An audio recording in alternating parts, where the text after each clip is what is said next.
எனக்கு பிரியமானவர்களே, ஆண்டவரும் இரட்சகருமாக இருக்கிற இயேசுவின் நாமத்தினாலே உங்கள் எல்லோரையும் வாழ்த்தி ECBN ஸ்தாபனத்தார் நடத்தப்படும் இந்த நிகழ்ச்சிக்கு உங்களை அன்போடு வரவேற்கிறேன். கடந்த 2 முறை நான் உங்களோடு பேசுகிற பொழுது ஆராதனையை குறித்து நான் பேசினது உங்களுக்கு தெரியும் என்று நான் நினைக்கிறேன். ஆராதனையிலே ஒவ்வொரு கிறிஸ்தவனும் வளர வேண்டும் என்பது ஆண்டவருடைய சித்தமாக இருக்கிறது. இந்த பூமியிலே ஒரு மனிதன் வாழ வேண்டும் என்றால் அவனுக்கு 3 முக்கியமான காரியங்கள் தேவை. 1 காற்று, 2 நீர், 3வது உணவு. இந்த 3ம் இல்லை என்றால் அவனால் வாழ முடியாது. அதே போல ஆவிக்குரிய ஜீவியத்தில் ஒவ்வொரு கிறிஸ்தவனும் வாழ்வதற்கு முக்கியமான 3 காரியங்கள் தேவை. 1 அவன் தேவனை ஆராதிக்கிற ஆராதனையின் வாழ்வு. 2வது தேவன் மேல் டிபெண்டாய் சார்ந்திருந்து அவன் ஏறெடுக்கிற ஜெபம். 3வது அவருடைய வார்த்தை. இந்த 3லும் அவன் வளர வேண்டும் என்பதே ஆண்டவருடைய பிரியமாக இருக்கிறது. உங்களுக்கு இந்த நாளிலே நான் ஆராதனையை குறித்து அது எப்படி ஆரம்பித்தது, எங்கே ஆரம்பித்தது என்று நான் தியானிக்க விரும்புகிறேன். அனைவரும் முடிந்தால் ஒரு நோட்டு புத்தகமும் ஒரு பேனாவும் கையில் எடுத்துக்கொள்ளுங்கள். நாம் தியானிக்கலாம். ஆராதனை வேதத்திலே எந்த இடத்திலே முதல் முறையாய் ஆரம்பித்தது என்று பார்த்தோம் என்றால் யாத்திராகமம் 3வது அதிகாரம் 12வது வசனத்திலே தான் மோசேயிடம் ஆண்டவர் சொல்லுகிறார் ஆராதனையை குறித்து. ஆனால் அப்படி என்றால் அதற்கு முன்பாக ஆராதனை இல்லையா என்று ஒரு கேள்வி வரும், இல்லையா? நோ. ஆராதனை என்ற வார்த்தை அந்த இடத்துல எழுதப்பட்டாலும் ஆராதனை அதுக்கு முன்பாகவே இருந்தது. நான் ஏன் இதை இங்கே சொல்லுகிறேன்? அநேகர் அந்த வார்த்தையை பிடித்து கொண்டு ஆராதனை எங்கே எழுதியிருக்குதோ அது மட்டும்தான் ஆராதனை என்று நினைக்கிறோம். ஆங்கிலத்தில் ஆராதனைக்கு வர்ஷிப் என்று சொல்லுவார்கள். இந்த வர்ஷிப் எங்கே ஆரம்பித்திருக்கிறது? ஆதியாகமம் 22வது அதிகாரத்தில் ஆபிரகாம் தன்னுடைய மகனை மோரியா மலைக்கு மேல் எடுத்துக்கொண்டு போகும் பொழுது அந்த இடத்திலே ஆங்கிலத்தில் எழுதுகிறது. அப்படி என்றால் அதுதான் முதல் முறையா? இல்லை, அதுக்கு முன்பாகவே ஆரம்பித்தது. ஆதியாகமம் 4வது அதிகாரம் கடைசி வசனத்திலே வேதம் சொல்லுகிறது, அப்பொழுது ஜனங்கள் தேவனுடைய நாமத்தை தொழுது கொள்ள ஆரம்பித்தார்கள். இதை சொன்ன உடனே இங்கே தான் ஒருவேளை ஆராதனை ஆரம்பிச்சிச்சான்னு உங்களுக்கு கேள்வி எழும்பலாம். மறுபடியும் இல்லை என்று சொல்வதற்கு என்னை மன்னித்துக் கொள்ளுங்கள். மனிதனை ஆண்டவர் உருவாக்கின அந்த நாளில் தானே ஆராதனை ஆரம்பித்தது. ஆங்கில டிக்ஷனரியிலே ஆராதனை என்றால் என்னென்று சொல்லுகிறது? It is an activity expressed out of love. நிறைய பேர் நினைக்கிறாங்க ஆராதனை என்றால் வெறும் பாட்டை பாடி இல்லை ஒரு வார்த்தைகளால் அவரை புகழ்வது தான் ஆராதனை என்று. நோ. ஆராதனை என்றால் அது இருதயத்திலிருந்து தேவனை நேசித்து சரீரத்தின் வழியாக வெளிவருகிற காரியம். ஆனால் இந்த ஆராதனையை தேவனுக்கு நாம் எப்படி தர முடியும் என்று கேட்டிருந்தால், ஆண்டவராகிய இயேசு கிறிஸ்து யோவானுக்கு எழுதின சுவிசேஷத்தில் 4வது அதிகாரத்தில் சமாரிய ஸ்திரீக்கு அவர் விளக்கி கூறுகிறார், தேவன் ஆவியாக இருக்கிறார், அவரை தொழுது கொள்ளுகிறவர்கள் ஆவியோடும் உண்மையோடும் தொழுது கொள்ள வேண்டும். அப்படி என்றால் என்ன? அநேக பேர் நினைக்கிறாங்க அந்நிய பாஷைகளிலே பேசுவதும் பரிசுத்த ஆவியால் நிரம்பி ஆராதிப்பதும் தான் ஆவியோடு செய்கிற ஆராதனை என்று.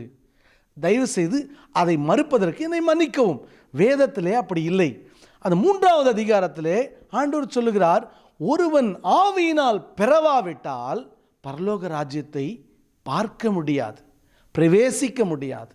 அதன் பின்பு 4வது அதிகாரத்தில் சொல்லுகிறார், ஆவியோடும் உண்மையோடும் தேவனை ஆராதிக்க வேண்டும். இங்கே அவர் சொல்லுகிறது மனுஷ ஆவியை. எப்படி நீங்கள் சொல்ல முடியும்? நீங்கள் கேட்கலாம், நம்ம ஆதியாகமத்தில் ஆதாமையும் ஏவாளையும் படைத்த பொழுது என்ன நடந்தது, எப்படி அங்கே ஆராதனை நடந்தது என்று நாம் சற்று தியானித்தோம் என்றால் நமக்கு அது தெளிவாய் புரிய ஆரம்பிக்கும்.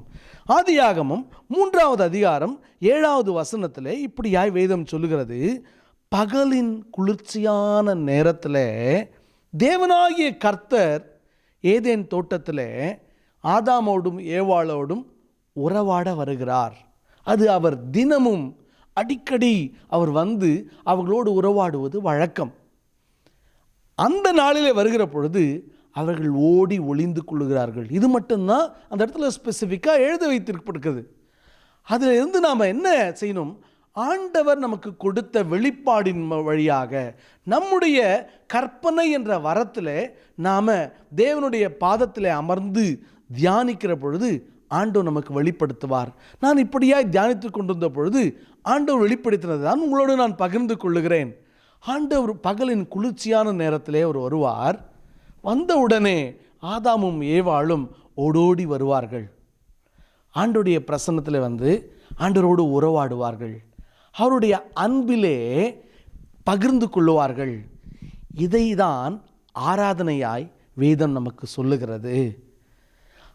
மனிதனை ஆண்டவர் உருவாக்கின பொழுது ஆவி, ஆத்துமா, சரீரமாக அவர் படைத்தார். நாம் மனுஷர்களாகிய நாம் மாம்சத்துக்குரியவர்கள் அல்ல என்பதை நாம் புரிந்து கொள்ள வேண்டும். ஆண்டவர் நம்மை ஆவிக்குரிய மனிதனாய் படைத்திருக்கிறார். நமக்குள்ளே ஒரு ஆத்துமா கொடுக்கப்பட்டிருக்கிறது. இந்த ஆத்துமா உலகத்தோடு உறவாட சரீரம் கொடுக்கப்பட்டிருக்கிறது. உன்னதரோடு உறவாட ஆவி கொடுக்கப்பட்டிருக்கிறது. இந்த ஆவியிலே தான் கர்த்தரை நாம் ஆராதிக்க முடியும். அந்த ஆவியிலே தான் அவரோடு தொடர்பு கொள்ள முடியும். 1 கொரிந்தியர் 2வது அதிகாரத்திலே பவுல் தெளிவாய் சொல்லுகிறார், தேவனுடைய ஆவியே அன்றி தேவனுக்குரியவைகளை யார் அறிய முடியும்? அதே போல மனுஷனுடைய ஆவியே அன்றி அவனுக்குள்ளே இருக்கிறத யாரும் அறிய முடியாது.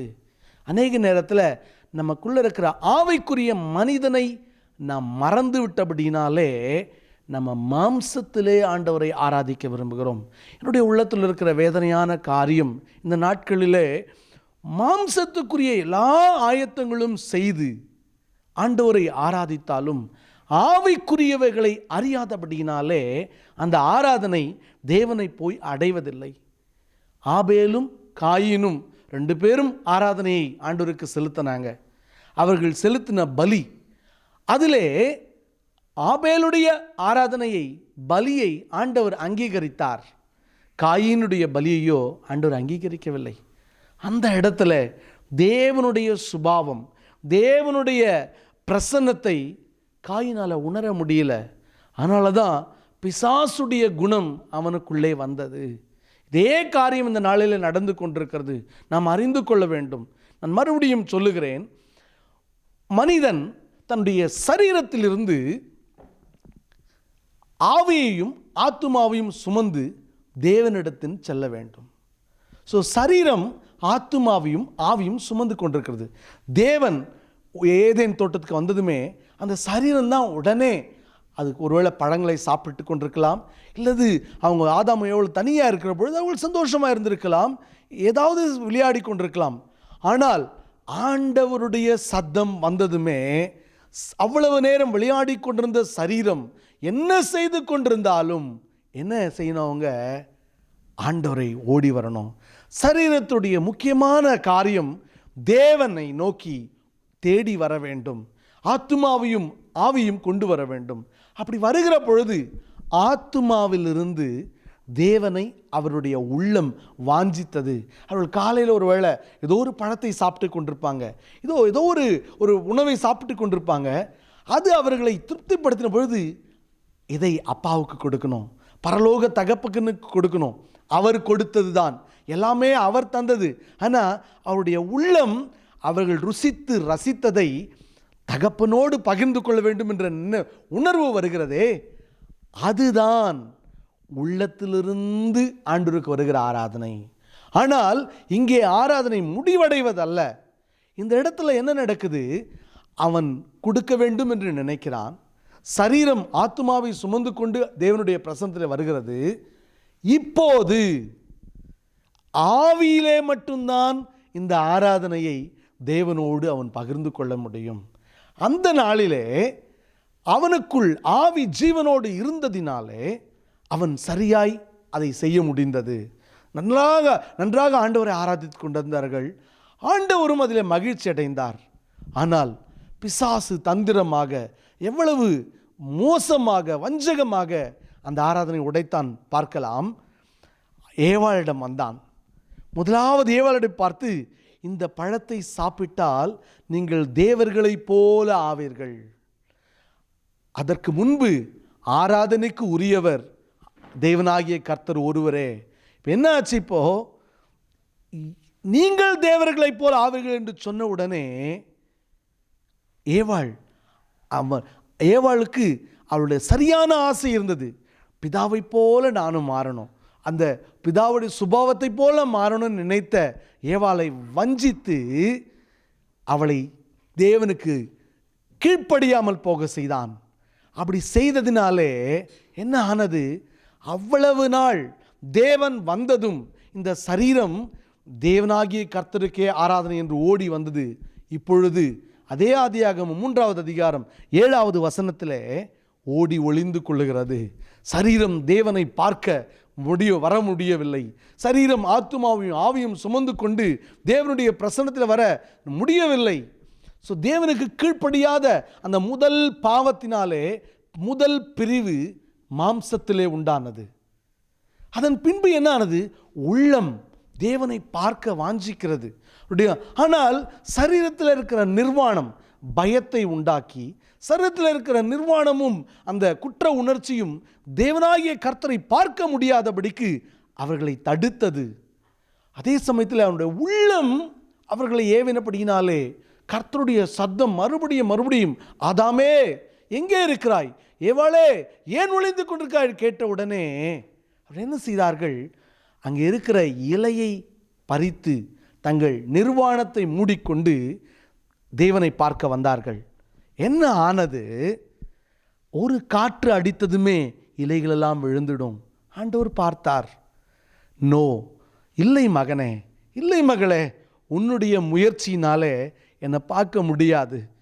எஸ், இவ்வளவு நாள் நான் உங்களோடு நல்லா உறவாடி கொண்டிருந்தேன், இதை யாரோ ஒருத்தர் கெடுத்திருக்கிறாங்க. ஆனால் உன்னுடைய முயற்சினால் என்னோட உறவாட முடியாது. நான் உனக்கு ஒரு ஆடையை தருகிறேன் என்று அவர் ஒரு தோலினாலே ஒரு ஆடையை கொடுத்தார். அங்கே ஒரு உயிரை பலி கொடுத்து அந்த தோலை ஆடையாய் கர்த்தர் கொடுத்தார். இதுதான் நம்முடைய ஆண்டவராகிய கிறிஸ்துவின் கல்வாரி சிலுவை பலியை குறிக்கிறது. கிறிஸ்து வருவதற்கு முன்பாக மனிதன் தேவனை அடைவதற்கு அநேக நியாயப்பிரமாணங்கள், அநேக கட்டளைகள், அநேக நீதிகள் செய்து தேவனை பார்க்க முயற்சித்தான். இன்றும் உலகம் முழுவதும் பார்க்கிற பொழுது தங்களுடைய மாம்சத்தை பாடுகளுக்கு உட்படுத்தி, தங்கள் சரீரத்தை வேதனைக்கு உட்படுத்தி தேவனை திருப்திப்படுத்தி பார்க்கலான்னு நினைக்கிறாங்க. நோ, அது முடியாது. அது உள்ளத்தை கரைய மாற்றாது. ஆண்டவராகிய இயேசு கிறிஸ்து தம்முடைய இரத்தத்தை கல்வாரி சிலுவையிலே சிந்தி ஜீவனை கொடுத்தபடியினாலே அவருடைய ரட்சிப்பின் வஸ்திரத்தை மூடிக்கொண்டால் ஒழிய நாம் கர்த்தரை பார்க்க முடியாது. பிரியமானவர்களே, அவருக்கு ஆராதனை செலுத்த முடியாது. அதன் பின்பு என்ன ஆனது? அவர்கள் வெளியே வந்தார்கள். அவருடைய உள்ளம் ஆண்டவரோடு உறவாட துடித்தது. பேசினார்கள், கர்த்தருடைய சத்தத்தை கேட்டார்கள், ஆண்டவருக்கு ஆராதனை கொடுக்க வாஞ்சித்தார்கள். ஆனால் கொடுக்க முடியவில்லை. என்ன ஆனது? அவருடைய ஆவி மரித்திருந்தது. அந்த பழத்தை சாப்பிடுகிற அந்த நாளிலே நீங்கள் மரிப்பீர்கள் என்று ஆண்டவர் சொன்னது, அவர்களுடைய ஆவி மரித்திருந்தது. ஆவி மரித்து போனதுனால அவருடைய ஆராதனை முழுமையாக கொடுக்க முடியல. ஆண்டவர் அவர்களை எப்படியாவது உறவை சரிப்படுத்தி விட வேண்டும் என்று அவர் நினைத்தார். அதற்கு அவர் கொடுத்த விலை கிரயம்தான் அவருடைய ஒரே பேரான குமாரன். அவருடைய ஒரே பேரான குமாரன் நம்முடைய ஆண்டவர் இரட்சகருமாகிய கிறிஸ்து கல்வாரி சிலுவையிலே தம்முடைய ஜீவனை தந்தது. ஹல்லேலூயா! அவர் எவ்வளவு நல்லவர்! அந்த இடத்துல அவருடைய ஆவி உயிர்ப்பிக்கப்படவில்லை, கிறிஸ்து மரிக்காதனாலே. ஸோ அதனுடைய நிழலாட்டமாகத்தான் பழைய ஏற்பாடு காலத்தில் பலிகளை கொடுத்தார்கள். இரத்தத்தினாலே பாவங்கள் மூடப்பட்டது. அவருடைய பரிசுத்தம் நிலைத்து நிற்க முடியவில்லை. ஆனால் அவருடைய நீதி நிமித்தம் ஆவியானவர் வருவார். வருகிற பொழுது அவருடைய பலிகள் அங்கீகரிக்கப்படும், பின்பு எடுத்துக்கொள்ளப்படுவார். தேவனோடு ஒரு கண்டினியூஸாக தொடர்பு கொள்ள முடியவில்லை. ஸோ இதற்காக தான் நிக்கோதேமோஸோடு ஆண்டவர் பேசுகிற பொழுது அவர் என்ன சொல்லுகிறார்? மறுபடியும் பிறவாவிட்டால், ஒருவன் ஆவியினாலும் ஜலத்தினாலும் பிறவாவிட்டால் பரலோக ராஜ்யத்தில் பிரவேசிக்க முடியாது, பரலோக ராஜ்யத்தை பார்க்க கூட முடியாது. ஸோ ரெண்டாவது என்ன நடக்கிறது? அவர்கள் தோட்டத்தை விட்டு வெளியே அனுப்பப்படுகிறார்கள். அதுவரை அவர்கள் இருதயத்திலே ஆராதித்து கொண்டிருந்தார்கள். இப்பொழுது என்ன நடக்கிறது? இருதயத்துட்டு வெளியிலே வந்து பலிபீடத்தை கட்டி பலிபீடத்திலே ஆராதித்து கொண்டிருக்கிறார்கள். பலிபீடத்திலே பலிகளை கொண்டு கொண்டிருக்கிறார்கள். ஆண்டவராகிய கிறிஸ்து மரித்த பின்பு பலிகள் பலிபீடத்திலே அல்ல, நம்முடைய உள்ளத்திலே செலுத்த வேண்டி இருக்கிறது, நம்முடைய இருதயத்திலே. ஏன்? பழைய ஏற்பாடு காலத்திலே பரிசுத்த ஆவியானவர் இறங்கி வருவார், ஜனங்களை ஆட்கொண்டு ஆசீர்வதிப்பார், மறுபடியும் போய்விடுவார்.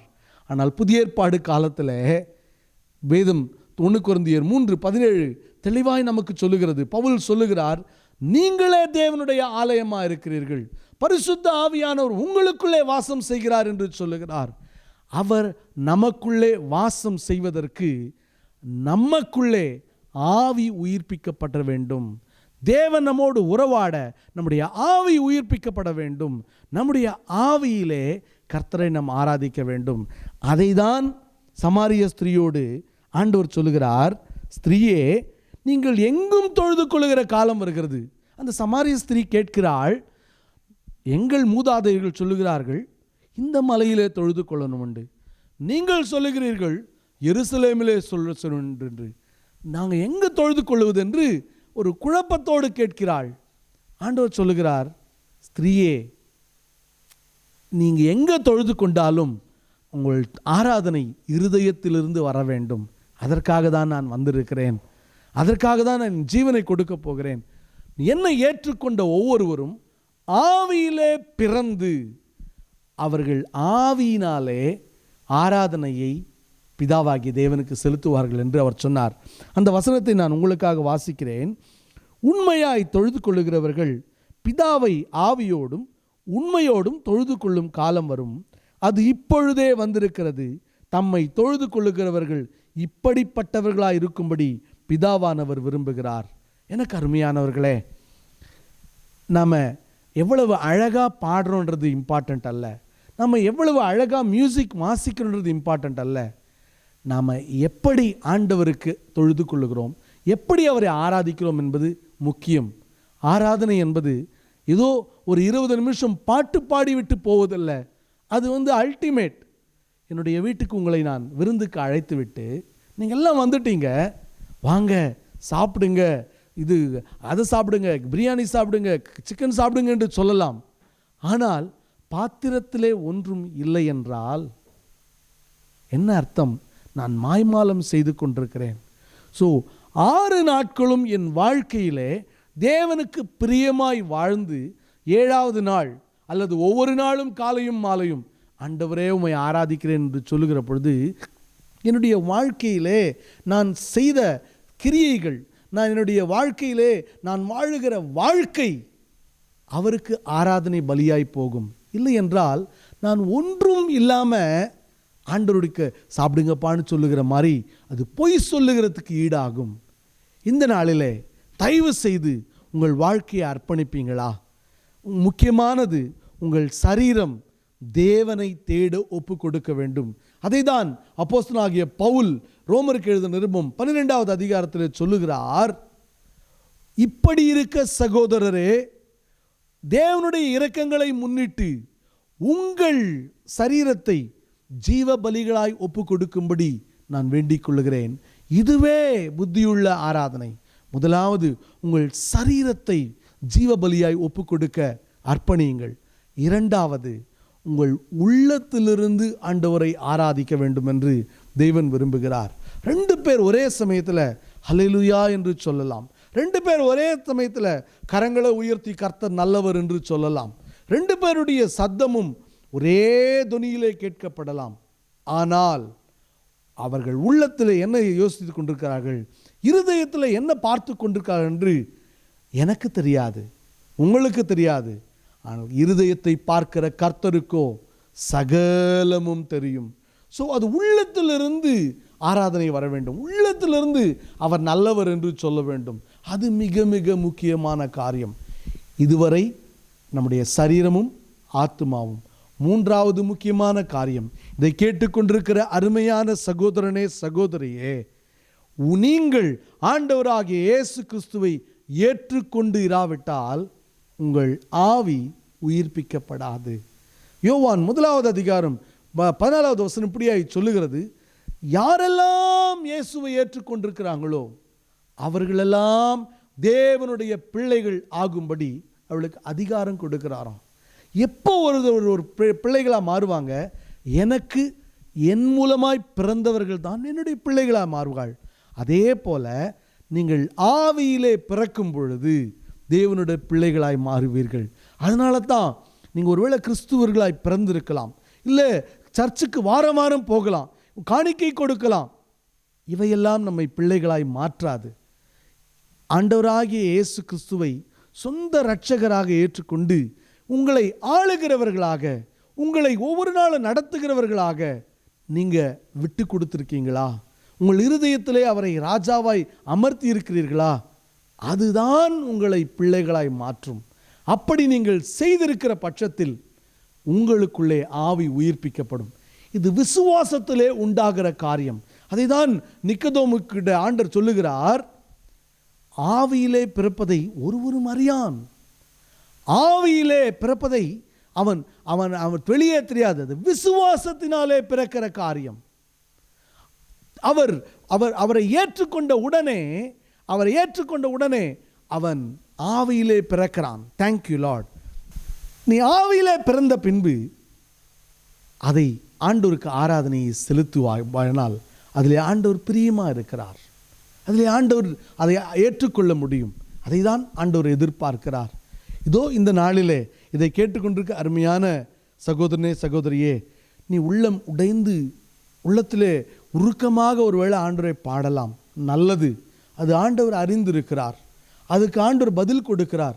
ஆனால் அதை ஆண்டவர் அங்கீகரிப்பதற்கு உன்னுடைய ஆவி உயிர்ப்பிக்கப்பட்டிருக்க வேண்டும். பர்சனல் சேவியரா நீ ஏற்றுக்கொண்டிராவிட்டால் இந்த நாளிலே உங்களோடு ஆண்டவர் பேசி கொண்டிருக்கிறார்.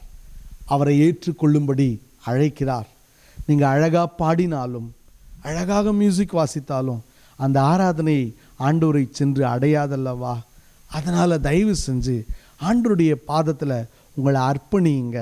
ஆண்டவரை ஏற்றுக்கொண்டு அவரை ஆவியோடு உண்மையோடு ஆராதிக்க ஒப்புக்கொடுங்க. வேதத்திலே ஒரு மனிதன் ஆராதித்தான். பழைய ஏற்பாடு காலத்திலே சவுல் என்கிற ஒரு ராஜா ஒரு நாள் கர்த்தருடைய சமூகத்திலே பலிகளை எடுத்துக்கொண்டு போய் ஆராதித்தான். அதன் பின்பு அங்கே வந்த சாமுவேல் என்கிற தீர்க்கதரிசி அவனை கடிந்து கொண்டார். எனக்கு ஆச்சரியமாக இருந்தது. ஏன் தாவீது ஆராதித்தானே, அப்போ கடிந்து கொள்ளாதவர் ஏன் சவுல் பலிகளை செலுத்துவது கடிந்து கொண்டார் என்று ஆச்சரியமாக இருந்தது. கீழே பார்க்கிற பொழுது சவுல் சொல்லுகிறான், நான் ஜனங்கள் என்னை விட்டு போய்விடுவார்களோ என்று பயந்து, என்னுடைய சத்துருக்கள் என்னை பெலிஸ்திரியான சத்துருக்கள் என்னை மேற்கொள்வார்களோ பயந்து தேவனுக்கு பலிகளை செலுத்தினேன். ஜனங்களுக்கு பயந்து, ஜனங்களை கூட வைத்து கொள்ள ஆராதிக்கக்கூடாது. நாம் இதனால் வேதனைக்குரிய காரியம். ஜனங்களை அட்ராக்ட் பண்ணுவதற்கு உலகத்துக்குரிய மார்க்கெட்டிங் டெக்னாலஜியை பயன்படுத்தி ஜனங்களை திருப்திப்படுத்தி ஜனங்களை வசப்படுத்துவதற்காக அநேக இடங்களில் ஆராதனை நடக்கிறது. No my dear brothers, please ஆண்டவருடைய சமூகத்தில் சரண்டர் பண்ணுங்க. நம்ம ஆண்டவரை மகிமைப்படுத்த, அவருடைய உள்ளத்தை மகிழ்விக்க ஆராதிக்கணும். அதுதான் உண்மையான ஆராதனை. ஆண்டவராகிய இயேசு கிறிஸ்துவை ஏற்றுக்கொண்ட நீங்கள் அவரை பிரியப்படுத்துகிறபடி, வேதம் சொல்லுகிற வார்த்தையின்படி அவரை ஆராதிக்க உங்களை ஆண்டவர் அழைக்கிறார். உங்கள் வாழ்க்கையை ஒப்பு கொடுப்பீங்களா? உங்கள் இருதயத்தை இந்த இந்த இந்த இந்த ஆராதனை நேரத்தில் இந்த வேத வார்த்தை தியானிக்கிற வேலை ஒப்பு கொடுப்பீங்களா? அப்படியே கண்களை மூடி என்னோடு கூட இணைந்து செபியுங்கள். கர்த்தருடைய பிரசன்னம் நீங்கள் இருக்கிற இடத்துல அளவுக்கு கடந்து வருகிறதை என் ஆவியிலே உணர்கிறேன். இந்த தியானத்தை ரெக்கார்டிங் செய்து கொண்டிருந்தாலும் தேவ பிரசன்னம் நீங்கள் எந்த நேரத்தில் இதை பார்க்குறீங்க என்று அறிந்திருக்கிறபடியினாலே, அவர் சர்வ வல்லவராக இருக்கிறபடியினாலே, அவர் முக்காலத்தையும் ஆளுகை செய்கிறபடியினாலே உங்கள் இருதயத்தை அறிந்திருக்கிறார். உங்களோடு பேசிக் கொண்டிருக்கிறார். தம்முடைய பிரசன்னத்தினாலே இடைப்பட்டு கொண்டிருக்கிறார். உங்கள் உள்ளத்தை தம்முடைய கிருபையினாலும் பிரசன்னத்தால் நிரப்ப விரும்புகிறார். அவரை ஆவியோடும் உண்மையோடும் நீங்கள் தொழுது கொள்ளுகிற பொழுது, அவர் உங்கள் ஆராதனை அங்கீகரிக்க பொழுது அந்த இடத்துல ஒரு பரிசுத்தம் உண்டாகும்.